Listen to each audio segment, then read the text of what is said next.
Hey everyone, and welcome back to the channel. Get ready for a thrilling game. Today I am breaking down a rapid game I played on chess.com as black. My opponent was rated 1700 and I was rated 1736. The game ended with this beautiful checkmate you are seeing right now. So, how did we get there? Let's go through every single move and see the pressure that built up to this final moment. So, the game began with e4 c5, my go-to the Sicilian defense. It's a fighting response to e4, immediately creating an asymmetrical position and avoiding the more symmetrical openings. White plays knight f3 and I played d6, preparing to control the center. I responded with After knight c3, I responded with knight c6, developing my knight and controlling the key d4 square. White challenges the center with d4, and after c takes d4, knight takes d4, we have traded a flank pawn for a central pawn. So he played, so I played knight takes d4, and he plays queen takes d4. I played e5. This move is a staple of this variation. It attacks the queen and prepares to develop my knight to f6. The queen retreats to bishop b5 check. This check is annoying, but I am prepared. Bishop d7. After the exchange on d7, we are left with a queen and knight endgame of sorts. The queens are still on the board, but after queen a4, queen takes a4, we have gone into a much quieter, more positional game. Now it's about who can outplay other in this kind of open in the board. It goes to knight takes a4, and I responded with knight f6, developing my knight and controlling the center. White plays knight c3 and I played bishop e7, and after bishop e3, a6, I'm preparing to control the queen side. Then he castles, and in endgame, castling is a big mistake. In endgame, after the queen has has gone, you shouldn't do castle. You have to keep your king in the center of the board. Means after the queen castles. So I'm choosing to casual, but it also keeps my king closer to the action and allows me to use my king as a defensive piece in the center. White plays bishop g5, pinning my knight. This is an active move, but it also makes a bishop a potential target. I respond with f3.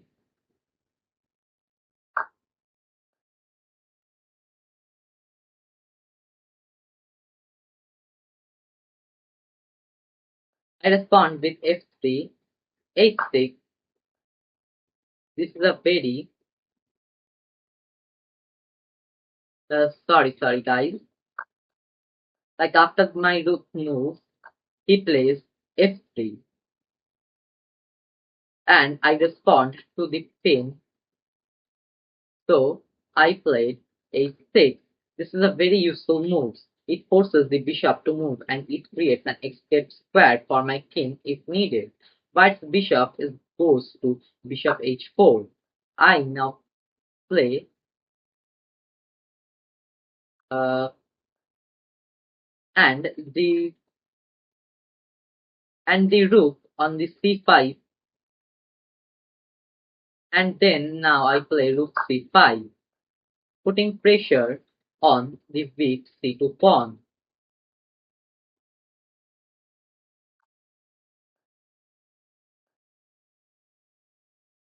And preparing to double my rook. My opponent plays rook to d3. I played rook h to c8, doubling the battery. And now the pressure on the c file is immense. This is a positional bind that white has to deal with. White plays rook h to d1. He also doubles the battery, but I played g5. This is a critical mistake. It weakens the king side, specifically the f4 square, and gives me a hook to start an attack with my pawn.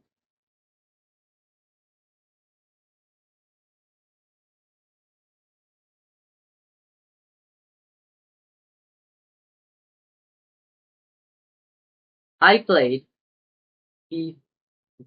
After this move, I played b5, creating more space on the queen side, and now the big one.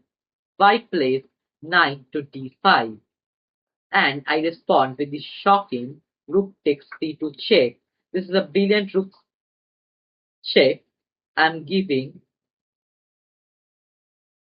a check, so white's king has to move.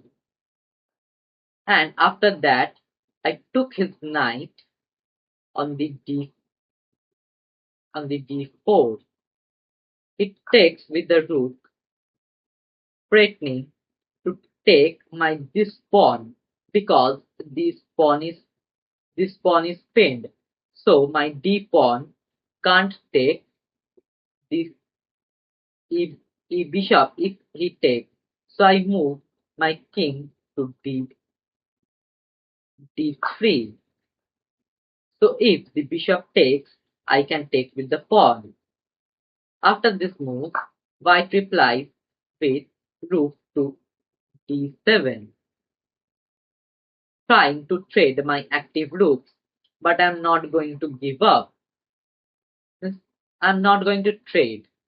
I move my rook to e4, sorry, c4.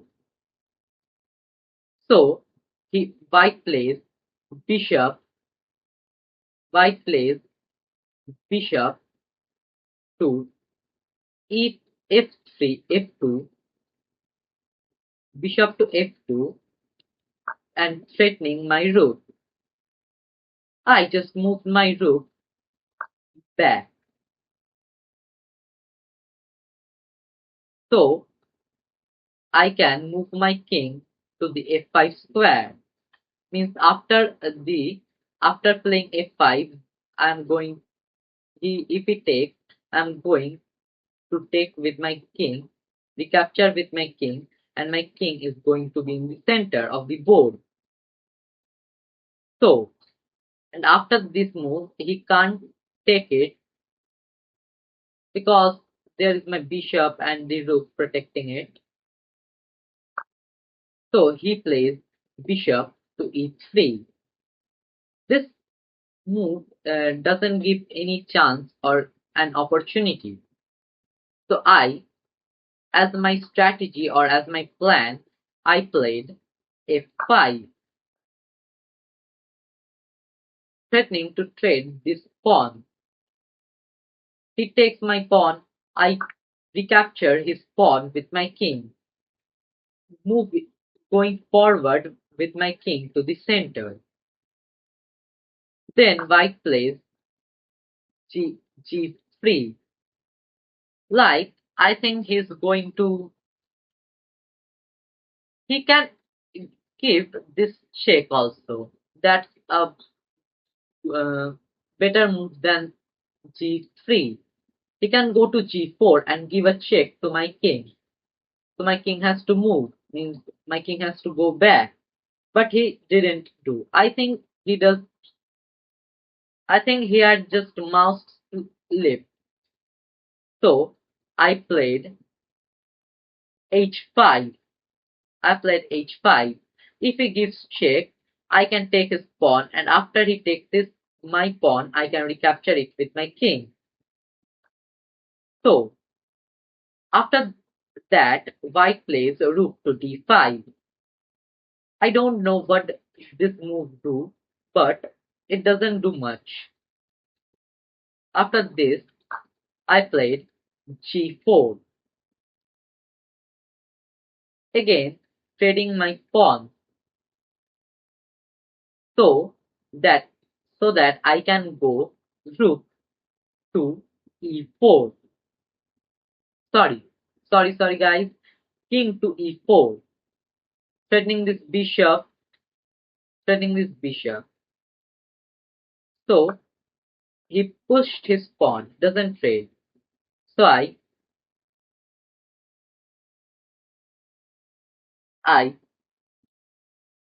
took his I on the king side played h4. If it take my this pawn, I will go to king to e4. So, but he doesn't take my h pawn, he takes my e5 pawn. I recaptures it with my d pawn. Then he goes bishop to f4. Like I think he's going to uh, move his rook here and threatening my pawn. I think his plan was that, but didn't know, but don't know. So I took his uh, g. So I just protected my bishop to f6, protecting this pawn because there are just two attackers. Sorry, I just missed it. The plan was just to take it my pawn with a check. So I just protected or defense it with my bishop. He go he goes rook to f1, trying to give a discovered check to my king. But I am very clever, so I move king to e4, threatening this rook on d5. So his rook takes my e pawn with a check, but he forgot it that I have a bishop. I can take his rook. I take his rook. He doesn't recapture it with his bishop. He gives me a check. So I go rook king to f3. And if he just takes my bishop, that's not doing much because I'm 2 points up. Even he takes my bishop. So he takes my bishop. I take his pawn. Here, the best move was to take a back, take this my pawn back with his bishop, but he take his pawn back with g3. I think it's on my opinion. So I played rook to e6, pinning the rook. So here I think the best move is to go bishop to c3, protecting this rook. And if this rook takes my bishop, he can take my this rook. So that was a nice move. I mean, bishop to c3 is the best move, I think. But he doesn't give that. He gives a check, an useless check. So I go king to g2, and I don't know why. After that, he gave his rook on the c1 square. I can take his rook with the check, and I did that. The king recaptures my rook, then I recapture his bishop. I did it with just 42 seconds. After this, I remove all the moves so that I can win, as it's a winning game. He moves king to d2. I take his free pawn, and I can't go on this file, means e file, because my rook is defending it. King goes, sorry, pawn goes to b3. I played king to f3. So he took opposition, but not opposition, he's threatening to go to d4, threatening my rook. But I go g4, g3. He go to d4, I played rook to e8. Then he played a4. I just traded my pawns. It's the good move only, I think so. I just traded my pawns and pushed my pawn so that I can promote it to a queen. He goes he goes to c5, king to c5, but I promoted my pawn to a queen and gave a check. He goes rook king to c6. Then I give a queen check. He goes to the corner of the board. Then I played rook to c3. Sorry, rook to e3, threatening a checkmate. It takes my pawn and I'm blocking the b file with by going rook to b3. Then he plays king to a5. That's the I think that's the only move.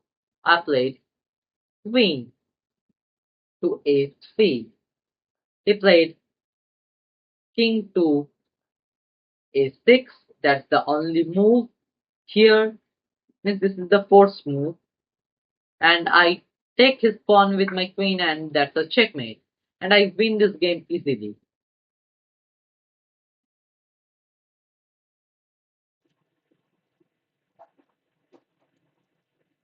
I hope you enjoyed this game breakdown. If you did, give this video a like and don't forget to subscribe for more content like this. And as always, let me know in the comments what you thought of the game. I will see you in the next one.